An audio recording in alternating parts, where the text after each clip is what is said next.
आलमी इवेंट की शूटिंग मुकाबलों में जैसे कि अशफाक पहले ही बता चुके हैं कि गुलफाम और किशमाला अपनी जगह नहीं बना सके। सिंगल के बाद टीम इवेंट में भी दोनों एथलीट नाकाम रहे। 10 मीटर एयर पिस्टल में वो 22वें नंबर पे आए, कशमाला 31वें नंबर पे आई, जोड़ी इनकी 14वें नंबर पे आई, इंडियन जोड़ी जो है वो 3रे नंबर पे आई है। तो आप इससे अंदाजा लगा सकते हैं कि हमारे यहाँ टैलेंट स्किल का क्या मयार है। हमारे एथलीट्स एक तो अफसोस के साथ कि सिर्फ 7 हैं और कहीं ना कहीं वो भी मतलब पहले ही राउंड से बाहर होने की खबरें सामने आ रही हैं। बहुत ज़्यादा कोशिशों के बावजूद जो है वो कुछ बड़ा अभी तक अचीव कर नहीं पाया। अभी शूटर है मनु भाकर, उसने ब्रॉन्ज मेडल हासिल किया 10 मीटर एयर पिस्टल के इवेंट में।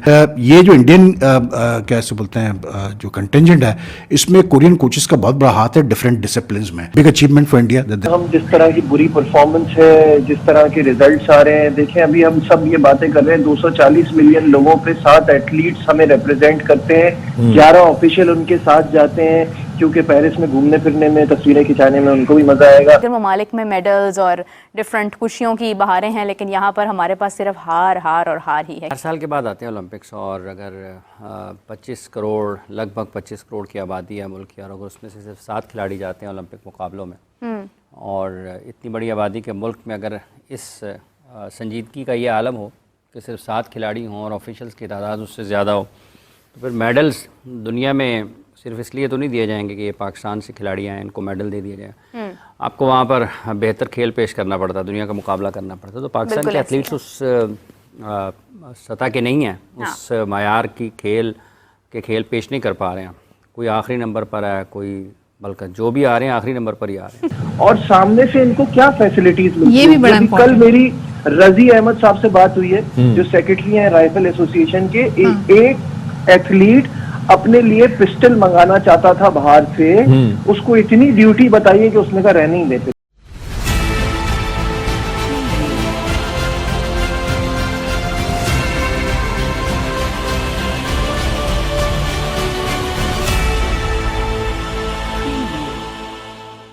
नमस्कार दोस्तों, मैं हूं नीरज और आप देख रहे हैं दुनियादारी।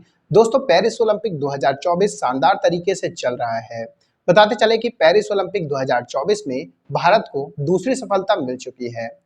जानकारी के लिए हम आपको बता दें कि भारत ने शूटिंग के मिक्स इवेंट में ब्रॉन्ज मेडल अपने नाम कर लिया है। भारत की ओर से मनु भाकर और सरबजोत सिंह ने मिक्स टीम इवेंट में ब्रॉन्ज मेडल अपने नाम किया है। उन्होंने ब्रॉन्ज मेडल मैच में कोरिया को 16-10 से मात दी है। इसके साथ साथ हम आपको यही बताते चले कि मनु भाकर इससे पहले सिंगल वुमेन्स शूटिंग में 10 मीटर एयर राइफल में भी ब्रॉन्ज मेडल अपने नाम की हैं। कुल मिलाकर मनु भाकर इंडिया की पहली ऐसी एथलीट बनी है जिन्होंने एक ही ओलंपिक में 2 मेडल अपने नाम किए हों। शूटिंग में भारतीय एथलीट्स की शानदार परफॉर्मेंस को देखकर एक बार फिर से पाकिस्तानी मीडिया ने भारतीय एथलीट्स की जमकर तारीफ की है।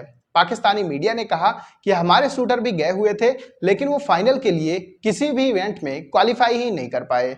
यहाँ तक कि जब शूटिंग के इवेंट चल रहे थे तो लास्ट और सेकंड लास्ट आ रहे थे। इस बात से आप अंदाजा लगा सकते हैं कि स्टैंडर्ड में कितना ज्यादा अंतर है। पाकिस्तानी मीडिया ने यह भी कहा कि हमारी गवर्नमेंट अपने एथलीट पर बिल्कुल भी इन्वेस्ट नहीं कर रही है। यही रीजन है कि हमारे इवेंट जब भी बड़े स्टेज में जाते हैं तो पूरी तरीके से फ्लॉप हो जाते हैं। तो दोस्तों, आइए चलते हैं और देखते हैं कि पाकिस्तानी मीडिया ने शूटिंग में भारत को जो दूसरा ब्रॉन्ज मेडल मिला है उसको लेकर क्या कहा है। पहले तो जाहिर है हमारी जो एथलीट्स गए, हम तो ये बता रहे हैं कि 1990s की बात कर लें, जब जाते थे हमारे पहला जब ओलंपिक्स हुआ लंदन में तो 40 गए, फिर उसके बाद 44 गए। अब ये तादाद घटते घटते 7 पर आ गई है।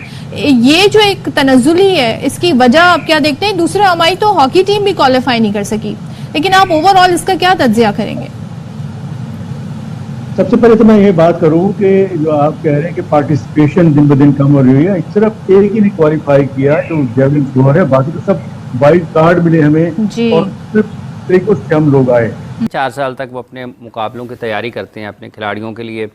वो ऐसा नहीं है कि 4 साल के बाद ओलंपिक्स होते हैं तो 4 साल में वो कुछ नहीं करते। उस दौरान मुख्तलिफ मुकाबलों में वो शरीक होते हैं। वर्ल्ड चैम्पियनशिप हो रही होती है, आपके कॉमनवेल्थ के मुकाबले होते हैं, मतलब आपके जो इलाकाई मुकाबले हैं वो होते हैं। तो वो सारी जगह पर मसरूफ़ रहते हैं, तब जाकर वो फिर ओलंपिक अपने पीक टाइम की तरफ वो उसको प्लान करते होंगे कि जब ये ओलंपिक की तरफ जाएँ तो अपने पीक की तरफ, पीक को टच कर रहे हों। बिल्कुल।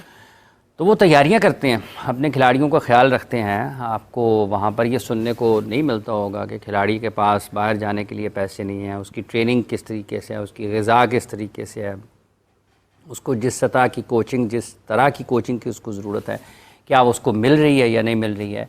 ये सारी चीज़ें छोटे छोटे उसके मराहल हैं, उसकी छोटी छोटी ज़रूरियात हैं। हाँ, इनको बेसिकली बिल्कुल प्रोटेक्ट किया जाता है कि इनको खाने, कमाने, घर चलाने ये वाले इश्यूज ना हो। सबसे पहले तो जब आपको सुकून होगा ना फाइनेंशियली, तभी आप किसी गेम पे एक्सेल कर सकते हैं। अच्छा। आपका फोकस उस तरफ होगा। यहाँ पैसे हैं नहीं खाने के।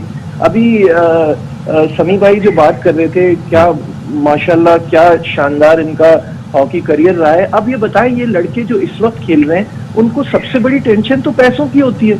उनको उनकी डेलीज एक अरसा गुजर जाता है, नहीं मिलती उनको। उनकी जो पैसे बनते 6-6 महीने हो जाते हैं, उनको पेमेंट नहीं होती।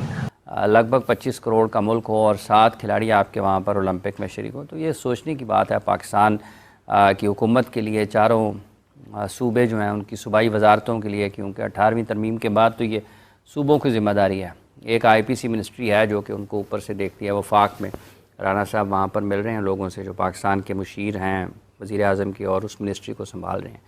तो वो वहाँ पर मिल रहे हैं। अल्लाह करे कि वो कुछ ऐसी चीज़ें देख कर आएँ जिससे उनको कुछ लगे कि पाकिस्तान की खेलें पीछे क्यों हैं, तो वो उसको बेहतर करने के लिए कुछ इक़दाम करें।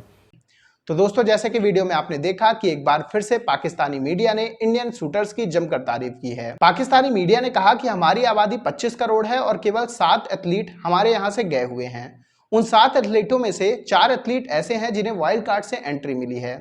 इससे आप अंदाजा लगा सकते हैं कि पाकिस्तानी एथलीट और इंडियन एथलीट में कितना बड़ा डिफरेंस है। हालांकि ये बात तो हम भी जानते हैं कि ओलंपिक में भारत का प्रदर्शन भी उतना अच्छा नहीं रहा है, लेकिन ये बात कहना बिल्कुल भी गलत नहीं होगा कि हमारी गवर्नमेंट अब ओलंपिक और कॉमनवेल्थ जैसे गेमों को लेकर सीरियस है। यही रीजन है कि प्लेयरों पर काफी इन्वेस्ट किया जा रहा है और प्लेयर उसके रिजल्ट भी लाकर दे रहे हैं। उम्मीद जताई जा रही है कि टोक्यो ओलंपिक से ज्यादा इस बार भारत को मेडल आ सकते हैं। हालांकि ये तो आने वाला समय ही बताएगा कि क्या भारत को इस बार 10 से ज्यादा मेडल आ पाते हैं या फिर नहीं। लेकिन शूटिंग ने एक बार फिर से भारत को गौरवान्वित जरूर किया है। बताते चले कि अभी तक भारत को 2 मेडल मिले हैं और दोनों ही मेडल शूटिंग से ही आए हैं।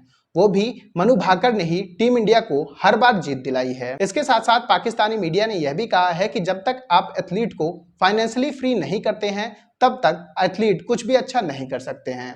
इसका मतलब यह है कि एथलीट को उनके फाइनेंशियल प्रॉब्लम के बारे में बिल्कुल भी सोचना ना पड़े।